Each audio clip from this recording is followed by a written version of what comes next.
Balik ang iabante mo. Kabi-kabila ang clearing operations ng MMDA at mga lokal na pamahalaan, pero sa Quezon City na puno ng tensyon ang ilang clearing operations na pinangunahan ng Quezon City Traffic and Transport Management Department. Sa bahagi ng Kamuning, sinita ang mga nakaparada sa main road habang ang iba ay lumalampas sa linya ng sidewalk. Hinatak ang mga lumabag na sasakyan noong nagdaang Huwebes. Aabot sa 58 ang natikitan. Higit 10 naman ang hinatak, pero ilang motorista ang nagrereklamo dahil hindi raw patas ang pagsita sa mga motorista. Pakinggan natin ang reklamo ng isa sa mga motorista. Magandang umaga. Kasi number one, bakit block lang kami, customer lang kami ng coffee shop.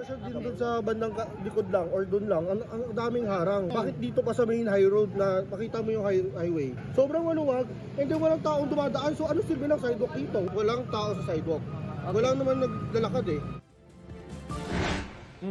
Kaugnay niyan makakasama natin si Dexter Ardenas, ang hepe ng Quezon City Traffic and Transport Management Department. Magandang umaga po, sir.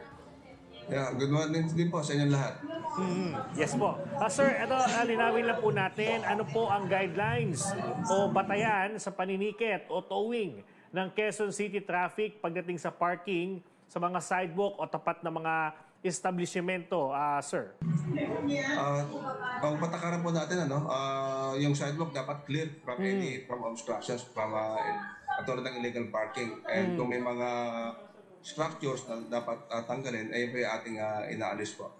Yes po. Sir, follow-up ko lang. Kagaya po nung lumapit sa atin, sabi niya siya po ay customer ng isang computer shop na kumbaga walang pwedeng balagyan yung kanyang sasakyan. Ano po ang kumbaga remedyo po sa mga ganitong sitwasyon? Dahil marami rin pong mga business sides po na malapit po sa sidewalk.